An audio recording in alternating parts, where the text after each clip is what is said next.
Private hospital का bill insurance cover करूगी कि नहीं?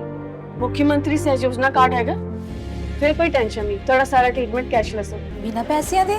जी हाँ। ਹਰੇਕ ਨਾਗਰਿਕ ਜਿਹੜਾ ਹੈ ਉਹ ਮੁੱਖ ਮੰਤਰੀ ਸਿਹਤ ਕਾਰਡ ਜਦੋਂ ਬਣ ਗਿਆ ਤਾਂ ਉਹ 10 ਲੱਖ ਰੁਪਏ ਦਾ ਮੁਫਤ ਤੇ ਕੈਸ਼ਲੈਸ ਜਿਹੜਾ ਇਲਾਜ ਕਰਾਉਣ ਦੇ काबिल भी होगा, एलिजिबल भी होगा। पंजाब सरकार लेकर आई है दुनिया की पहली सेहत योजना। अब पैसे के कारण पंजाब का कोई भी नागरिक बढ़िया इलाज से वंचित नहीं रहेगा। सेहत का हक सबके लिए।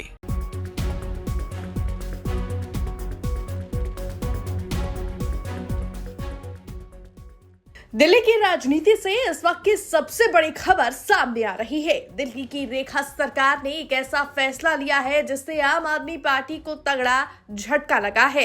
केजरीवाल और आतिशी सरकार के दौरान केंद्र सरकार और उपराज्यपाल और बड़े अधिकारियों के खिलाफ जितने भी कानूनी मुकदमे दर्ज किए गए थे, बीजेपी सरकार ने उन सबको वापस लेने का फैसला किया है। अब आखिर क्यों लिया गया ये फैसला और कौन से थे वो बड़े विवाद, चलिए आपको विस्तार से बताते हैं। दिल्ली की सत्ता परिवर्तन के साथ ही अब प्रशासनिक कार्यशैली भी बदल रही है। 9 फरवरी को दिल्ली सरकार के अधिकारियों ने पुष्टि की कि मुख्यमंत्री रेखा गुप्ता के नेतृत्व वाली सरकार ने पिछली आम आदमी पार्टी की सरकार द्वारा किए गए मुकदमों को खत्म करने का आदेश दिया है। सरकार का तर्क है कि वे दिल्ली में प्रशासनिक स्थिरता लाना चाहती है और केंद्र के साथ रिश्तों को सुधारना चाहती है। चलिए अब आपको विस्तार से बताते हैं कि वो कौन से मुद्दे हैं जो आम आदमी पार्टी अपने कार्यकाल के दौरान लोअर कोर्ट से सुप्रीम कोर्ट लेकर पहुंची। आपको याद होगा आम आदमी पार्टी के कार्यकाल में एलजी और केंद्र के साथ हर मुद्दे पर ठनी रहती थी। इनमें से सबसे प्रमुख विवाद है डीईआरसी अध्यक्ष की नियुक्ति। बिजली नियामक आयोग के चेयरमैन को लेकर लंबा विवाद रहा। दूसरा, सर्विसेज पर कंट्रोल, अधिकारियों के ट्रांसफर पोस्टिंग का मामला जो सुप्रीम कोर्ट तक गया।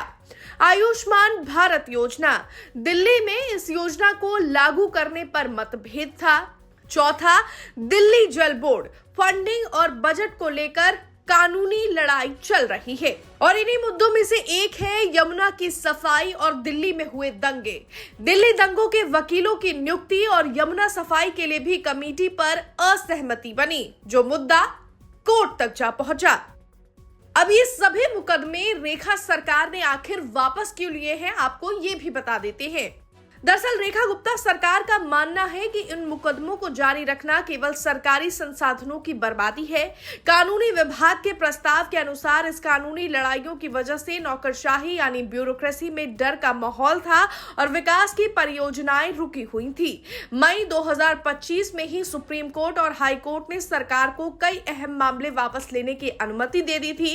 अब बीजेपी सरकार ने साफ कर दिया है कि वे टकराव के बजाय सहयोग की राह पर चलेंगे। दिल्ली में सालों तक हमने सरकार बनाम एलजी की जंग देखी। अब जब केंद्र और राज्य दोनों जगह बीजेपी और उसके प्रभाव वाली व्यवस्था है, तो सरकार का कहना है कि वे दिल्ली के विकास के लिए इस गतिरोध को खत्म कर रहे हैं। लेकिन सवाल ये है कि क्या इन मुकदमों के खत्म होने से दिल्ली की जनता की समस्याओं का समाधान जल्दी होगा?